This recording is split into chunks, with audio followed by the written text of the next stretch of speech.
Hi friends, ನಾನು Savita. So second P U ಮ್ಯಾಥ್ಸಲ್ಲಿ ಬರುವಂಥ ಚಾಪ್ಟರ್ಸ್. ಸೊ ಪ್ರತಿ ಚಾಪ್ಟರಲ್ಲಿ ಟೋಟಲ್ ಎಷ್ಟು ಮಾರ್ಕ್ಸ್ ಕ್ವಶನ್ಸ್ ಬರುತ್ತೆ ಮತ್ತು ಯಾವ ಥರ ಕ್ವಶನ್ಸ್ ಬರುತ್ತೆ ಅಂತ ಡಿಸ್ಕಷನ್ ಮಾಡ್ತಾಯಿದ್ದೀವಿ. ಸೊ ಅದು ಕೂಡ 2024-25 ಬ್ಲೂ ಪ್ರಿಂಟು ಮತ್ತು ಮಾಡೆಲ್ ಕ್ವಶನ್ ಪೇಪರ್ ಬೇಸ್ ಮೇಲೆ ನೋಡ್ತಾ ಇದ್ದೀವಿ. So already first chapter, second, third ಮತ್ತು 4th, 5th, 6th, 7th, 8th ಚಾಪ್ಟರ್ವರೆಗೂ complete ಆಗಿದೆ. ಸೊ ಇವಾಗ 9th chapter differential equation. So ಇದರಲ್ಲಿ ಕೂಡ ಟೋಟಲ್ ಎಷ್ಟು ಮಾರ್ಕ್ಸ್ ಬರುತ್ತೆ ಮತ್ತು ಯಾವ ಥರ ಕ್ವಶನ್ಸ್ ಕೇಳ್ತಾನೆ ಅಂತ ಡಿಸ್ಕಷನ್ ಮಾಡೋಣ. ಸೊ ಪ್ಲೀಸ್ ಇಷ್ಟ ಆದರೆ ಸಬ್ಸ್ಕ್ರೈಬ್ ಮಾಡಿ, ಬೇರೆಯವ್ರಿಗೂ ಶೇರ್ ಮಾಡಿ ಮತ್ತು ಲೈಕ್ ಮಾಡಿ. ಇಲ್ಲಿ ನೋಡಿ, what you do today can improve all your tomorrows ಅಂತ. ಅಂದರೆ ಇಂದು ನೀವು ಏನು ಮಾಡುತ್ತೀರಿ ನಿಮ್ಮ ಎಲ್ಲ ನಾಳೆಗಳನ್ನು ಸುಧಾರಿಸಬಹುದು.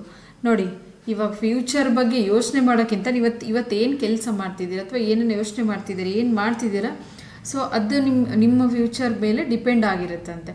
ಅದಕ್ಕೆ ನೋಡಿ, ಯಾವಾಗಲೂ ಏನೇ ಮಾಡಬೇಕಾದ್ರೂ ಮುಂದೆ ಫ್ಯೂಚರ್ ಬಗ್ಗೆ ಯೋಚನೆ ಮಾಡಿಬಿಟ್ಟು ಮಾಡೋದು ಒಳ್ಳೆಯದು ಅಂತ. ಸೊ ಇಲ್ಲಿ ನೋಡಿ, ಚಾಪ್ಟರ್ ಡಿಫ್ರೆನ್ಷಿಯಲ್ ಇಕ್ವೇಷನ್. ಸೊ ಇದರಲ್ಲಿ ನೋಡಿ ಎಷ್ಟು ಮಾರ್ಕ್ಸ್ ಬರುತ್ತೆ ಟೋಟಲ್ ಡಿಫ್ರೆನ್ಷಿಯಲ್ ಇಕ್ವೇಷನಲ್ಲಿ. ಟೋಟಲ್ 8 ಮಾರ್ಕ್ಸ್ ಕ್ವಶನ್ಸ್ ಬರುತ್ತೆ. ಸೊ ಯಾವ ಥರ ಡಿಸ್ಟ್ರಿಬ್ಯೂಟ್ ಮಾಡಿದ್ದಾನೆ, ಪಾರ್ಟ್ ಎಯಲ್ಲಿ 1 ಮಾರ್ಕ್ ಕ್ವಶನ್ 1 ಕ್ವಶನ್ ಬರುತ್ತೆ. ಸೊ ಇಲ್ಲಿ 1 mark question fill in the ಬ್ಲ್ಯಾಂಕ್ಸಲ್ಲಿ ಕೇಳೋ ಚಾನ್ಸಸ್ ಇರುತ್ತೆ. ಅದೇ ಥರ ಪಾರ್ಟ್ ಬಿ ಎಲ್ಲಿ ಬಂದಾಗ 2 ಮಾರ್ಕ್ ಕ್ವಶನ್ 1 ಕ್ವಶನ್ ಬರುತ್ತೆ. ಪಾರ್ಟ್ ಡಿ ಎಲ್ಲಿ ಬಂದಾಗ 5 ಮಾರ್ಕ್ ಕ್ವಶನ್ 1 ಕ್ವಶನ್ ಬರುತ್ತೆ. ಸೊ ಟೋಟಲ್ ಎಷ್ಟು ಮಾರ್ಕ್ಸ್ ಕ್ವಶನ್ಸ್ ಬರುತ್ತೆ ನಮಗೆ, 8 ಮಾರ್ಕ್ಸ್ ಕ್ವಶನ್ಸ್ ಬರುತ್ತೆ. ಸೊ ಇವಾಗ ನೋಡಿ, ಫಸ್ಟು ನಾವು ಏನು ನೋಡಬೇಕು, ಡಿಫ್ರೆನ್ಷಿಯಲ್ ಇಕ್ವೇಷನ್ ಅಂದರೆ ಏನು ಅಂತ ಗೊತ್ತಿರಬೇಕು ನಮಗೆ. ಸೊ ಸ್ವಲ್ಪ ಥಿಯರಿ ಗೊತ್ತಿರಬೇಕು, ಬೇಸಿಕ್ ನಾಲೆಜ್. ಸೊ ಇವಾಗ ನೋಡೋಣ, ಡಿಫ್ರೆನ್ಷಿಯಲ್ ಇಕ್ವೇಷನ್ ಏನಿದೆ ನೋಡಿ. Differential equation is on equation ಅಂದರೆ ನಮ್ಗೆ ಗೊತ್ತಿದೆ ಆಲ್ರೆಡಿ. ಸೊ 2 ಕ್ವಾಂಟಿಟೀಸ್ ಈಕ್ವಲ್ ಇದ್ದರೆ, ಅಂದರೆ ಮಧ್ಯದಲ್ಲಿ ಈಕ್ವಲ್ ಸಿಂಬಲ್ ಬಂದಾಗ ಅದೇನಾಗಿರುತ್ತೆ ನಮಗೆ. ಫಾರ್ ಎಕ್ಸಾಂಪಲ್, ಇವಾಗ 2x = y ಇದ್ದರೆ, ಸೊ ನೋಡಿ ಈ ಥರ ಇದ್ದಾಗ ನಮ್ಗೆ ಏನಾಗುತ್ತೆ, ಇಕ್ವೇಷನ್ ಆಗುತ್ತೆ. ಸೊ ಈವನ್ ಡಿಫ್ರೆನ್ಷಿಯಲ್ ಇಕ್ವೇಷನ್ ಏನಿದೆ, ಒಂದು ಇಕ್ವೇಷನ್ ಇದೆ ವಿತ್ 1 or more ವೇರಿಯೇಬಲ್ಸ್. ನೋಡಿ, ವೇರಿಯೇಬಲ್ ಒಂದಿರ್ಬೋದು, ಒಂದಕ್ಕಿಂತ ಜಾಸ್ತಿ ಇರ್ಬೋದು. ಆ ವೇರಿಯೇಬಲ್ಸ್ ಅನ್ನೋನ್ಸ್ ಅಂತ. And some of their derivatives. ನೋಡಿ, ಯಾವ ವೇರಿಯೇಬಲ್ 1 ಅಥವಾ ಒಂದಕ್ಕಿಂತ ಹೆಚ್ಚು ವೇರಿಯೇಬಲ್ಸ್ ತೊಗೊಂಡಿರ್ತೀವಲ್ಲ ಅದ್ರದ್ದು ಸಮ್ ಆಫ್ ದೇರ್ ಡೆರಿವೇಟಿವ್ಸ್, ಅಂದರೆ ಎಲ್ಲ ಅಲ್ಲ, ಕೆಲವೊಂದ್ರದ್ದು derivatives. So it is defined as, ಯಾವ ಥರ ಡಿಫೈನ್ ಮಾಡ್ತೀವಿ ನೋಡಿ, dy/dx = f(x) differential equation. So ಇಲ್ಲಿ ಎಕ್ಸ್ ಅನ್ನೋದೇನಾಗಿರುತ್ತೆ ನಮಗೆ, ಇಂಡಿಪೆಂಡೆಂಟ್ ವೇರಿಯೇಬಲ್. ಅಂದರೆ ಎಕ್ಸ್ ಇಲ್ಲಿದೆ ನೋಡಿ, ಡಿನಾಮಿನೇಟ್ರಲ್ಲಿ ಇದೆಯಲ್ಲ, ಇದು ಇಂಡಿಪೆಂಡೆಂಟ್ ವೇರಿಯೇಬಲ್ ಆಗಿರುತ್ತೆ. ಅದೇ ಥರ ವೈ ತೊಗೊಂಡಾಗ it is a dependent variable. ನೋಡಿ ಇಲ್ಲಿದೆ ನ್ಯೂಮರೇಟ್ರಲ್ಲಿ y ಇದೆಯಲ್ಲ, ಸೊ ಏನಾಗಿದೆ, ಇದು ಡಿಪೆಂಡೆಂಟ್ ವೇರಿಯೇಬಲ್. ಸೊ ಎಕ್ಸಾಂಪಲ್ ಅಂತ ಬಂದಾಗ ನೋಡಿ, ಎಕ್ಸಾಂಪಲ್ ಏನಾಗುತ್ತೆ ನಮಗೆ, dy/dx = 5x. ಸೊ ಇದರಲ್ಲೇ ಆರ್ಡರ್ ವೈಸ್ ನೆಕ್ಸ್ಟ್ ಆರ್ಡರ್ ಬಂದಾಗ ಗೊತ್ತಾಗುತ್ತೆ ನಮಗೆ. ಮೇನ್ ಇರೋದು ಕಾನ್ಸೆಪ್ಟು ಡಿಫ್ರೆನ್ಷಿಯಲ್ ಇಕ್ವೇಷನ್ ಅಂದರೆ ಇದು ಕೂಡ ಒಂದು ಇಕ್ವೇಷನ್ ಆಗಿರುತ್ತೆ. ಸೊ ಅದರಲ್ಲಿ ಒಂದಕ್ಕಿಂತ ಹೆಚ್ಚು ವೇರಿಯೇಬಲ್ಸ್ ಇರುತ್ತೆ ಮತ್ತು ಸಮ್ ಆಫ್ ದೇರ್ ಡೆರಿವೇಟಿವ್ಸ್ ಇರುತ್ತೆ. ಅದರಲ್ಲಿ ಕೆಲವೊಂದ್ರದ್ದು ಡೆರಿವೇಟಿವ್ಸ್ ಇರುತ್ತೆ. ಅದಕ್ಕೆ ನಾವೇನಂತ ಹೇಳ್ತೀವಿ, ಡಿಫ್ರೆನ್ಷಿಯಲ್ ಇಕ್ವೇಷನ್ ಅಂತ. ಸೊ ಯಾವ ಥರ ಡಿಫೈನ್ ಮಾಡ್ತೀವಿ ಅಂದರೆ, dy/dx = f(x). ಸೊ ಇಲ್ಲಿ x ಮತ್ತು y ಅನ್ನೋದು ಎರಡೂ ವೇರಿಯೇಬಲ್ ಇದೆ, ಬಟ್ x ಅನ್ನೋದು ಇಂಡಿಪೆಂಡೆಂಟ್ ವೇರಿಯೇಬಲ್ ಬರುತ್ತೆ, y ಅನ್ನೋದು ಡಿಪೆಂಡೆಂಟ್ ವೇರಿಯೇಬಲ್ ಆಗಿ. ಸೊ ಎಕ್ಸಾಂಪಲ್ ಬಂದಾಗಿ ನೋಡಿ, ಅದೇ ಥರ dy/dx + 4x = 0 ಈ ಥರನೂ ತಗೋಬೋದು. ಸೊ ನೋಡಿ, ದೀಸ್ ಆರ್ ದ ಎಕ್ಸಾಂಪಲ್ಸ್. ಇವಾಗ ನೋಡಿ, order of the differential equation ನೋಡೋಣ. So order of the differential equation, the order of the differential equation is the order of the highest derivative, also known as a differential coefficient ಅಂತ ಕೂಡ ಹೇಳ್ತಾರೆ ಅದಕ್ಕೆ. So present in the equation ಅಂದರೆ ಏನಾಗಿರುತ್ತೆ, ಈಗ ಯಾವುದಾದ್ರೂ ಒಂದು ಡಿಫ್ರೆನ್ಷಿಯಲ್ ಇಕ್ವೇಷನನ್ನು ತಗೊಂಡಾಗ, ಸೊ ಆ ಇಕ್ವೇಷನಲ್ಲಿ ಹೈಯೆಸ್ಟ್ ಡೆರಿವೇಟಿವ್ ಯಾವುದು ಇರುತ್ತಲ್ಲ, ಸೊ ಆ ಇಕ್ವೇಷನ್ ಏನಾಗಿರಬೇಕು, ಪಾಲಿನೋಮಿಯಲ್ ಫಾರ್ಮಲ್ಲಿ ಇರಬೇಕು. ಇನ್ ಕೇಸ್ ಅದು ಪಾಲಿನೋಮಿಯಲ್ ಇಲ್ಲಪ್ಪ ಅಂತಂದರೆ ಅವಾಗ ನಾವು ಆರ್ಡ್ರನ್ನು ಫೈನ್ ಮಾಡೋಕ್ಕಾಗೋದಿಲ್ಲ. ಯಾವ ಥರ ಅಂತಂದರೆ, ಫಾರ್ ಎಕ್ಸಾಂಪಲ್ ನೋಡಿ, ಈ ಥರ ಇದ್ದಾಗ ನಾವು ಆರ್ಡ್ರ್ ಮತ್ತು ಡಿಗ್ರಿ ಡಿಫೈನ್ ಮಾಡೋಕ್ಕಾಗೋದಿಲ್ಲ. d²y/dx² + sin ಆಫ್ dy/dx ಈ ಥರ ಇದ್ದಾಗ ನೋಡಿ = 1. ಇಲ್ಲಿ ನೋಡಿ, ಏನಕ್ಕಂದರೆ ಟ್ರಿಗ್ನೋಮೆಟ್ರಿ ಫಂಕ್ಷನ್ ಜೊತೆ ಡೆರಿವೇಟಿವ್ ಇದೆ. ಸೊ ಇಲ್ಲಿ ನಾವು ನಾಟ್ ಡಿಫೈನ್ಡ್ ಅಂತ ಬರೀಬೇಕಾಗತ್ತೆ. ಸೊ ಇದನ್ನು ಕೂಡ ನಾವು ನೆನಪಲ್ಲಿಟ್ಟಿರಬೇಕು. Not defined. ನೋಡಿ ಏನಿದೆ ಇಲ್ಲಿ, order of the differential equation ಅಂದರೆ highest derivative of the differential equation. ಕೊಟ್ಟಿರೋ ಇಕ್ವೇಷನ್ನಲ್ಲಿ highest derivative. So highest derivative ಅಂದರೆ ಯಾವುದಾದ್ರೂ ಕೊಟ್ಬಿಟ್ಟು ಹೈಯೆಸ್ಟ್ ಡೆರಿವೇಟಿವ್ ಅಲ್ಲ, ಪಾಲಿನೋಮಿಯಲ್ ಇರಬೇಕದು. ಸೊ ಯಾವುದಾದ್ರೂ ಟ್ರಿಗ್ನೋಮೆಟ್ರಿಕ್ ಜೊತೆಗೆ ಡೆರಿವೇಟಿವ್ ಇತ್ತಪ್ಪ ಅಂದರೆ 1 ಟೈಮ್ ಡೆರಿವೇಷನ್ ಇರ್ಬೋದು ಅಥವಾ 2 ಟೈಮ್ ಡೆರಿವೇಟಿವ್ ಇರ್ಬೋದು. ಸೊ ಅದು ಅನ್ಡಿಫೈನ್ಡ್ ಅಥವಾ ನಾಟ್ ಡಿಫೈನ್ಡ್ ಆಗಿರುತ್ತೆ. ಸೊ ಇಲ್ಲೇನಿದೆ ನೋಡಿ, d square x example, d square y by, ಇಲ್ಲಿ ವೈ ಇದೆಯಲ್ಲ. ಸೊ ಅಂದರೆ ಇಲ್ಲಿ ವೈ ಅನ್ನೋದೇನಾಗಿರುತ್ತೆ ಡಿಪೆಂಡೆಂಟ್ ವೇರಿಯೇಬಲು, ಎಕ್ಸ್ ಅನ್ನೋದೇನಾಗಿರುತ್ತೆ ಇಂಡಿಪೆಂಡೆಂಟ್ ವೇರಿಯೇಬಲ್ ಇರುತ್ತೆ. So d square y by d x square plus 3x into d y by d x is equal to e to the power x ಅಂತ ಇದೆ.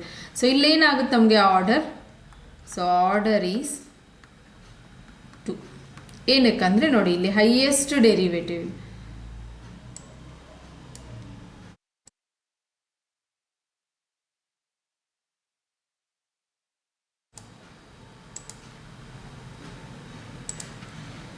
ನೋಡಿ ಇಲ್ಲಿ highest derivative. ಒಂದು ನಿಮಿಷ.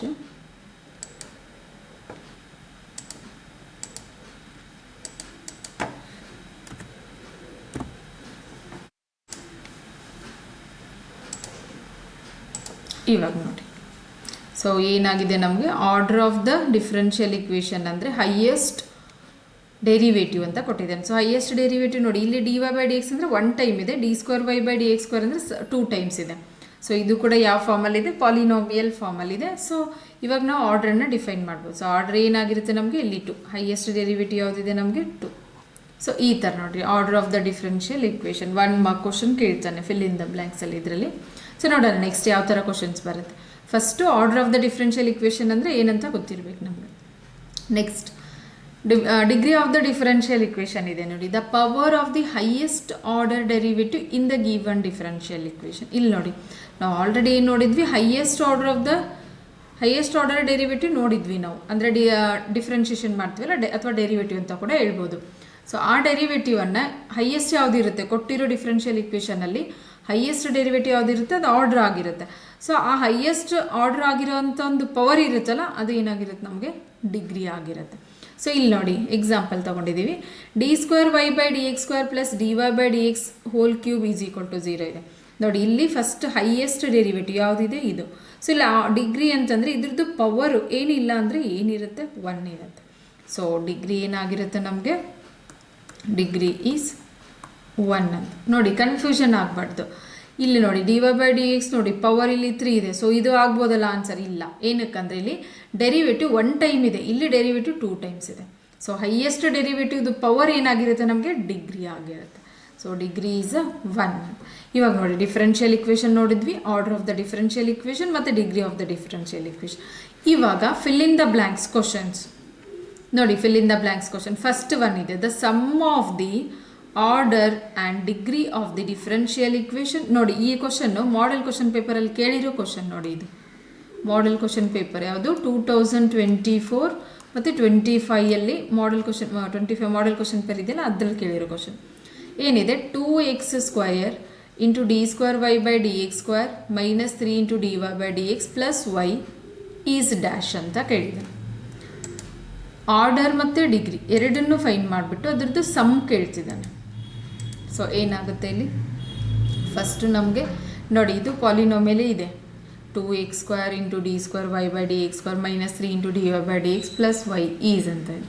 So ಇಲ್ಲಿ first order ಅಂದರೆ highest derivative ಯಾವುದಿದೆ ನೋಡಿ, ಇಲ್ಲಿ ಹೈಯೆಸ್ಟ್ ಡೆರಿವೇಟಿವ್ 2. ಸೊ ಆರ್ಡರ್ ಏನಾಗುತ್ತೆ ನಮಗೆ, ಆರ್ಡರ್ ಈಸ್ 2. ಅದೇ ಥರ ಡಿಗ್ರಿ ತಗೊಂಡಾಗ power of the highest derivative ನೋಡಿ, ಇದ್ರದ್ದೇ ಪವರ್ ಏನಿಲ್ಲ ಅಂತಂದರೆ ಏನಿರುತ್ತೆ ಪವರ್ ನಮಗೆ 1. ಸೊ ಡಿಗ್ರಿ ಏನಾಗುತ್ತೆ ಇಲ್ಲಿ ನಮಗೆ, ಡಿಗ್ರಿ ಈಸ್ 1. ಸೊ ಅವನೇನು ಕೇಳ್ತಿದ್ದಾನೆ, sum of order and degree is equal to 2 + 1 is 3. So answer ಏನು ಬರುತ್ತೆ ನಮಗೆ 3. ಇಲ್ಲಿ ನೋಡಿ fill in the blanks question ಅವ್ನು ಯಾವುದೇ ಕೇಳಿದ್ರು ಆರ್ಡರ್ ಮತ್ತು ಡಿಗ್ರಿ ರಿಲೇಟೆಡೇ ಕೇಳ್ತಾನೆ. ಸೊ ಅಲ್ಲಿ ಡಿಫ್ರೆನ್ಷಿಯಲ್ ಇಕ್ವೇಷನ್ ಕೊಟ್ಟಿರ್ತಾನೆ, ಅದನ್ನು ನಾವು ಅಬ್ಸರ್ವ್ ಮಾಡಬೇಕು. ಕೆಲವು ಟೈಮ್ ನಾವು ಫಿಲ್ ಇನ್ ದ ಬ್ಲ್ಯಾಂಕ್ಸ್ ಅಂದರೆ ಡಿಫೈನೇ ಕೊಟ್ಟಿರ್ತಾರೆ, ನಾಟ್ ಡಿಫೈನ್ಡ್ ಇರೋದಿಲ್ಲ ಆಲ್ಮೋಸ್ಟು. ಸೊ ನೋಡಬೇಕು ಯಾವುದು ಹೈಯೆಸ್ಟ್ ಡೆರಿವೇಟಿವ್, ಆರ್ಡರ್ ಕೇಳಿದಾನ ಡಿಗ್ರಿ ಕೇಳಿದಾನ ಅಥವಾ ಎರಡನ್ನು ಒಟ್ಟಿಗೆ sum of the order and degree ಅಂತ ಕೇಳಿದಾನ ನೋಡಬೇಕು. ಆರ್ಡರ್ ಕೇಳಿದರೆ ಹೈಯೆಸ್ಟ್ ಡೆರಿವೇಟಿವ್, ಡಿಗ್ರಿ ಕೇಳಿದರೆ power of the highest derivative, ಮತ್ತು ಸಮ್ ಅಂದರೆ ಎರಡನ್ನು ಫೈನ್ ಮಾಡಿಬಿಟ್ಟು ಅಂದರೆ ಎರಡನ್ನು ತೊಗೊಂಡ್ಬಿಟ್ಟು ಅಡಿಷನ್ ಮಾಡೋದು sum of the order and degree is a 3 ಅಂತ ನೋಡಿ. ನೆಕ್ಸ್ಟ್ ಸೆಕೆಂಡ್ ಕ್ವಶನ್ ಇದೆ. ಸೆಕೆಂಡ್ ಕ್ವಶನ್ ಏನಿದೆ, the order and degree of the differential equation are always. ನೋಡಿ ಆರ್ಡರ್ ಆ್ಯಂಡ್ ಡಿಗ್ರಿ ಅಂದರೆ ನಾವು ಆಲ್ರೆಡಿ ಇಲ್ಲಿ ಎಕ್ಸಾಂಪಲ್ ತೊಗೊಂಡಿದ್ವಿ. ಯಾವ ಥರ ಕ್ವಶನ್ ಅಂದರೆ d2y/dx² plus 2 × dy/dx is equal to 1. ಈ ಥರ ಡಿಫರೆನ್ಷಿಯಲ್ ಇಕ್ವೇಷನ್ ಇದ್ದಾಗ ನೋಡಿ ಆರ್ಡರ್ ಮತ್ತು ಡಿಗ್ರಿ, ಇಲ್ಲಿ ನೋಡಿ ಆರ್ಡರ್ ಅಂತಂದರೆ ಏನಾಗಿರುತ್ತೆ ಹೈಯೆಸ್ಟ್ ಡೆರಿವೇಟಿವ್. ನಾವು ಇಲ್ಲಿ d⁻⁻2y /dx⁻⁻2 ಬರೆಯೋಕ್ಕಾಗೋದಿಲ್ಲ, this is a wrong. So ಈ ಥರ ಬರೆಯೋಕ್ಕಾಗೋದಿಲ್ಲ. ಸೊ ಅದಕ್ಕೆ ಏನಾಗಿರುತ್ತೆ ಆರ್ಡರ್ ಪಾಸಿಟಿವ್. ಅದೇ ಥರ ಡಿಗ್ರಿ ಕೂಡ ನೋಡಿ ಇಲ್ಲಿ ಯಾವಾಗಲೂ ಪಾಸಿಟಿವ್, 1 ಇರ್ಬೋದು ಅಥವಾ 2 ಇರ್ಬೋದು. ಸೊ ಏನಾಗಿರುತ್ತೆ ನಮಗೆ ಪಾಸಿಟಿವ್. ನೋಡಿ ಇದನ್ನು ಕೇಳ್ಬೋದು, ಆರ್ಡರ್ ಮತ್ತು ಡಿಗ್ರಿ ಎರಡನ್ನೂ ಪಾಸಿಟಿವ್ ಇರುತ್ತಾ ನೆಗೆಟಿವ್ ಇರುತ್ತಾ ಅಂದರೆ ಇಲ್ಲಿ ಫಿಲ್ ಇನ್ ದ ಬ್ಲ್ಯಾಂಕ್ಸ್ ಇದೆ. ಸೊ ಇಲ್ಲಿ ಟ್ರೂ ಆರ್ ಫಾಲ್ಸ್ ಏನಿಲ್ಲ, ಫಿಲ್ ಇನ್ ದ ಬ್ಲ್ಯಾಂಕ್ಸಲ್ಲಿ ಕೇಳ್ಬೋದು ಎರಡನ್ನೂ ಏನಾಗಿರುತ್ತಾರೆ ಆಲ್ವೇಸ್ ಪಾಸಿಟಿವ್ ಇಂಟೀಜರ್ ಅಥವಾ ನೆಗೆಟಿವ್ ಇಂಟೀಜರ್ ಅಂತ. ಸೊ ಇಂಟೀಜರ್ ಅಂತಂದರೆ ಗೊತ್ತು ನಮಗೆ, ಇಂಟೀಜರ್ ಏನಾಗಿರುತ್ತೆ ನಮಗೆ ಎರಡನ್ನೂ ಪಾಸಿಟಿವ್ ಮತ್ತು ನೆಗೆಟಿವ್ ನಂಬರ್ಸ್ ಇರುತ್ತೆ, ಈವನ್ 0 ಇರುತ್ತೆ ಇನ್ಕ್ಲೂಡಿಂಗ್. ಸೊ ಅದಕ್ಕೆ ನಾವು ಇಂಟೀಜರ್ ಅಂತ ಹೇಳ್ತೀವಿ. ಬಟ್ ಇಲ್ಲಿ ನಮಗೆ ಆರ್ಡರ್ ಮತ್ತು degree of the differential equation ಬಂದಾಗ ಎರಡನ್ನೂ ಯಾವಾಗಲೂ ಪಾಸಿಟಿವ್ ಆಗಿರುತ್ತೆ. ಸೊ ಇದು ಗೊತ್ತಿರಬೇಕು ನಮಗೆ. ನೆಕ್ಸ್ಟ್ ನೋಡಿ ಥರ್ಡ್ ಒನ್ ಇದೆ, determine the order of if defined. ನೋಡಿ ಈ ಥರ ಕೊಟ್ಟಿರ್ತಾನೆ, if defined of the differential equation y ++ y² + 2y = 0 ಅಂತ. ನೋಡಿ ಇಲ್ಲಿ y" ಅಂದರೆ ಕನ್ಫ್ಯೂಷನ್ ಆಗಬಾರ್ದು, y" ಅಥವಾ d2y/dx² ಎರಡನ್ನೂ ಒಂದೇ ಆಗಿರುತ್ತೆ. ಈವನ್ನು ಸಮ್ಟೈಮ್ಸ್ ಏನು ಕೊಡ್ತಾನೆ f" ಆಫ್ x ಅಂತಲೂ ಕೊಡ್ತಾನೆ, ಎಲ್ಲನೂ ಒಂದೇ. y" ಅಂದರೆ 2 ಟೈಮ್ಸ್ ಡೆರಿವೇಟಿವ್, d2y/dx² ಅಂದರೂ ಕೂಡ 2 ಟೈಮ್ಸ್ ಡೆರಿವೇಟಿವ್, ಅಥವಾ f" ಆಫ್ x ಅಂದ್ರೂ ಕೂಡ 2 ಟೈಮ್ಸ್ ಡೆರಿವೇಟಿವ್. ಸೊ ಇಲ್ಲೇನು ಕೊಟ್ಟಿದ್ದಾನೆ ನಮಗೆ y" + y' + 2y = ಆರ್ಡರ್ ಕೇಳ್ತಿದ್ದಾನೆ. ಆರ್ಡರ್ ಅಂತಂದರೆ ಏನಿದೆ ನಮಗೆ ಹೈಯೆಸ್ಟ್ ಡೆರಿವೇಟಿವ್.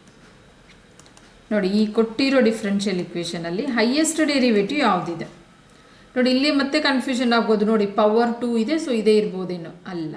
ಸೊ ಇಲ್ಲಿ ಹೈಯೆಸ್ಟ್ ಡೆರಿವೇಟಿವ್ ಅಂದರೆ 2 ಟೈಮ್ಸ್ ಡೆರಿವೇಟಿವ್ ಆಗಿರೋದು ಹೈಯೆಸ್ಟ್ ಡೆರಿವೇಟಿವ್. ಸೊ ಆರ್ಡರ್ ಏನಾಗುತ್ತೆ ನಮಗೆ ಇಲ್ಲಿ, order is 2 times because order is 2 because 2 times derivation. So answer ಏನು ಬರುತ್ತೆ ನಮಗೆ ಇಲ್ಲಿ 2. ಅದೇ ಥರ ನೆಕ್ಸ್ಟ್ ನೋಡಿ ಫೋರ್ತ್ ಒನ್ ಇದೆ, the degree of the differential ಕೇಳ್ತಿದ್ದಾನೆ. ನೋಡಿ ಇಲ್ಲಿ degree of the differential equation, ನಿಮಗೆ ಡಿಗ್ರಿ ಮತ್ತು ಆರ್ಡರ್ ಯಾವ ಥರ ಫೈನ್ ಮಾಡೋದು ಅಂತ ಗೊತ್ತಿದ್ರೆ ಅವ್ನು ಯಾವುದೇ ಡಿಫರೆನ್ಷಿಯಲ್ ಇಕ್ವೇಷನ್ ಕೊಟ್ಟರು ನೀವು ಈಸಿಯಾಗಿ ಫೈನ್ ಮಾಡ್ಬೋದು. 1 ಮಾರ್ಕ್ ಫಿಕ್ಸ್ ಇರುತ್ತೆ ನೋಡಿ ಈ ಕ್ವಶನ್. ಸೊ ಇಲ್ಲಿ ಏನು ಕೊಟ್ಟಿದ್ದಾನೆ ನಮಗೆ 1 + dy/dx² ಟು ದಿ ಪವರ್, ಇಲ್ಲಿ ನೋಡಿ 3/2 ಅಂತ ಇದೆ. ಸೊ ಈಸ್ ಈಕ್ವಲ್ ಟು ಏನಿದೆ d2y/dx².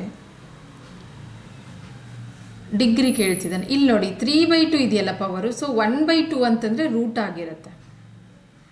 ಸೊ ಇಲ್ಲಿ ಇದನ್ನ ಸ್ಪ್ಲಿಟ್ ಮಾಡ್ತೀನಿ ನೋಡಿ, 1 + dy/dx² 3 × 1/2 is equal to d2y/dx². So ಇವಾಗ ನೋಡಿ 1/2 ಇದೆಯಲ್ಲ ರೂಟ್ ಆಗುತ್ತೆ. ಸೊ ಇದನ್ನು ನಾವು ಈ ಕಡೆ ತಗೊಂಡಾಗ ಏನಾಗುತ್ತೆ ನಮಗೆ 1 + dy/dx² to the power cube ಇದೆ ಈಸ್ ಈಕ್ವಲ್ ಟು, ನೋಡಿ 1/2 ಅನ್ನು ನಾವು ಈ ಕಡೆ ಕಳಿಸ್ಕೊಂಡ್ರೆ ಏನಾಗುತ್ತೆ ನಮಗೆ d2y/dx². ನೋಡಿ ಇಲ್ಲಿ 1/2 ಯಾವುದಕ್ಕೆ ಈಕ್ವಲ್ ಇದೆ ನಮಗೆ, ಸ್ಕ್ವೈರ್ ರೂಟ್ ಅಂದರೂ ಒಂದೇ, 1/2 ಅಂದ್ರೂ ಒಂದೇ. ಸೊ ಸ್ಕ್ವೇರ್ ರೂಟನ್ನು ಈ ಕಡೆ ತಗೊಂಡ್ರೆ ಸ್ಕ್ವಯರ್ ಆಗುತ್ತೆ. ಇವಾಗ ನೋಡಿ ನಾವು ಡಿಗ್ರಿಯನ್ನು ಫೈನ್ ಮಾಡ್ಬೋದು. ಡಿಗ್ರಿ ಅಂತಂದರೆ ಏನಿದೆ ನಮಗೆ ನೋಡಿ, ಡಿಗ್ರಿ ಅಂತಂದರೆ ಏನಿದೆ highest power of the highest derivative ಇದೆ, ಪವರ್ ಆಫ್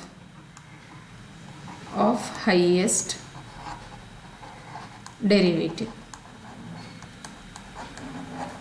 ನೋಡಿ power of highest derivative. So highest derivative ಎಲ್ಲಿದೆ ನೋಡಿ ನಮಗೆ d2y/dx². ಇದು dy/dx, ಇದು ಒನ್ ಟೈಮ್ ಡಿಫ್ರೆನ್ಷಿಯೇಷನ್ ಅಂದರೆ ಡೆರಿವೇಟಿವ್ ಇದೆ, ಬಟ್ ವಿತ್ ಸ್ಕ್ವೇರ್ ಇದೆ, ಬಟ್ ಅದು ಬರೋದಿಲ್ಲ ನಮಗೆ. ಇಲ್ಲಿ ಎಷ್ಟು ಟೈಮ್ ಡೆರಿವೇಟಿವ್ ಆಗಿರುತ್ತಲ್ಲ ಅದು ಇಂಪಾರ್ಟೆಂಟ್ ಇರುತ್ತೆ. ಸೊ ಇಲ್ಲಿ 2 ಟೈಮ್ ಆಗಿದೆ ಮತ್ತು ಅದಕ್ಕೆ ಪವರ್ ಏನಾಗಿದೆ ನಮಗೆ 2 ಇದೆ. So degree of the differential equation ಏನಾಗುತ್ತೆ ನಮಗೆ?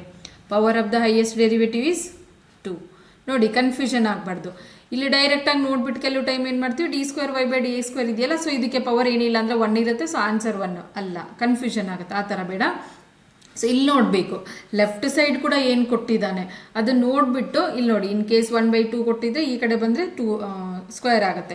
1/3 ಕೊಟ್ಟಿದ್ದಪ್ಪ ಅಂದರೆ ಈ ಕಡೆ ಬಂದುಬಿಟ್ಟು ಕ್ಯೂಬ್ ಆಗುತ್ತೆ. ಅದನ್ನು ನೀವು ಅಬ್ಸರ್ವ್ ಮಾಡಬೇಕು. ನೋಡಿ ಈ ಥರ ಕೇಳೋದು ಕ್ವಶನ್ ಕೇಳೋ ಚಾನ್ಸಸ್ ಕೂಡ ಇರುತ್ತೆ. ಸೊ ಆರ್ಡರು ಮತ್ತು ಡಿಗ್ರಿ ಎರಡನ್ನೂ ಯಾವ ಥರ ಫೈಂಡ್ ಮಾಡಬೇಕು, ಮತ್ತು ಫಂಕ್ಷನ್ ಕೊಟ್ಟಿರೋ ಡಿಫೈನ್ ಆಗುತ್ತಾ ಇಲ್ವಾ ಅದನ್ನು ಕೂಡ ಚೆಕ್ ಮಾಡಬೇಕು. ನೆಕ್ಸ್ಟ್ ನೋಡಿ ಫಿಫ್ತ್ ಒನ್. ನೋಡಿ ಫಿಫ್ತ್ ಒನ್ ಏನಿದೆ, degree of the differential equation. ಇಲ್ಲಿ ಕೂಡ ಡಿಗ್ರಿ ಕೇಳ್ತಿದ್ದಾನೆ. ಏನಿದೆ ನಮಗೆ d2y/dx² plus dy/dx³ plus 6 × y⁵ is equal to 0 is ಅಂತ ಕೇಳ್ತಿದ್ದ. Degree of the differential equation ಏನು ಕೇಳ್ತಿದ್ದಾನೆ, d2y/dx² plus dy/dx³ plus 6 × y⁵ is equal to 0 is dash ಅಂತ ಕೇಳ್ತಿದ್ದಾನೆ. ಇಲ್ಲಿ ನೋಡಿ ಹೈಯೆಸ್ಟ್ ಡೆರಿವೇಟಿವ್, ಇಲ್ಲಿ ತಲೆ ಕೆಡಿಸ್ಕೊಬಾರ್ದು, ಇದು ಡೆರಿವೇಟಿವ್ ಅಲ್ಲ. ಅವನು y' ಅಂತ ಕೊಟ್ಟರೆ ಅಥವಾ y" ಅಂತ ಕೊಟ್ಟರೆ ಆವಾಗ ಮಾತ್ರ ಅದು ಯಾವುದಕ್ಕೆ ಈಕ್ವಲ್ ಆಗಿರುತ್ತೆ, ಇದು ಈಕ್ವಲ್ಲು dy/dxಗಿರುತ್ತೆ, ಇದು ಈಕ್ವಲ್ಲು d2y/dx² ಇರುತ್ತೆ. ಸೊ ಕನ್ಫ್ಯೂಷನ್ ಆಗಬಾರ್ದು. ಇಲ್ಲಿ y⁴ ಕೊಟ್ಟಿದ್ದಾನೆ, ಸೊ 5 ಪವರ್ 5 ಇದೆ, ಸೊ ಅದು ಡಿಗ್ರಿ ಆಗ್ಬೋದು. ಇಲ್ಲ, ಇದು ಆಗೋದಿಲ್ಲ. ಬರೀ ಇದು ಫಂಕ್ಷನ್ y = ಅಂದರೆ ವೇರಿಯೇಬಲ್ y⁵ ಇದೆ. ಫಸ್ಟ್ ನಮಗೆ ಬೇಕಿರೋದು ಏನಿದೆ, highest derivative. So highest derivative ಯಾವುದಿದೆ ನಮಗೆ, d² ಇದೆ.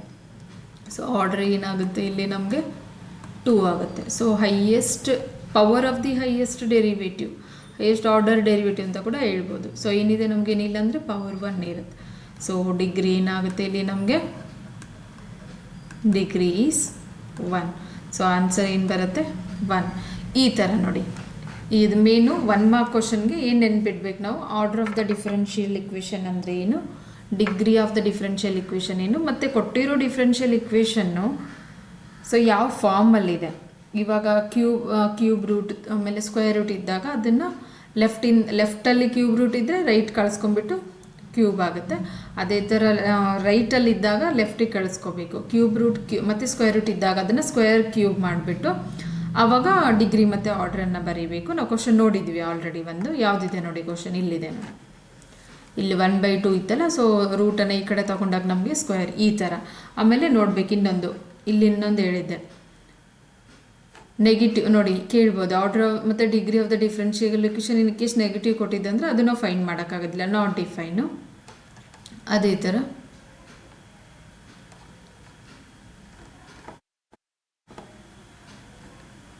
ನೋಡಿ, ಇನ್ ಕೇಸ್ ಸೈನ್ ಅಂತ ಈ ಥರ ಕೊಟ್ಟಿದ್ರೆ ಇಲ್ಲಿ ನೋಡಿ, ಸೈನ್ ಆಫ್ ದ ಡೆರಿವೇಟಿವ್ ಯಾವುದಾದ್ರೂ ಡಿಫ್ರೆನ್ಷಿಯೇಷನ್ 1 ಟೈಮ್ 2 ಟೈಮ್ ಕೊಟ್ಟಿದ್ರೆ ಅದು ಕೂಡ ನಾಟ್ ಡಿಫೈನ್ ಆಗಿರುತ್ತೆ. ಸೊ ಇದನ್ನು ಕರೆಕ್ಟಾಗಿ ಅಬ್ಸರ್ವ್ ಮಾಡಿದ್ರೆ ಗೊತ್ತಾಗುತ್ತೆ ನಿಮಗೆ ಯಾವ ಥರ ಕ್ವಶನ್ ಬಂದಿರೋ ಕ್ವಶನ್ಗೆ ಆನ್ಸರ್ ಮಾಡ್ಬೋದು ಅಂತ. Thank you. ಸೊ ಪ್ಲೀಸ್ ಇಷ್ಟ ಆದರೆ ಸಬ್ಸ್ಕ್ರೈಬ್ ಮಾಡಿ, ಬೇರೆಯವ್ರಿಗೂ ಶೇರ್ ಮಾಡಿ ಮತ್ತು ಲೈಕ್ ಮಾಡಿ.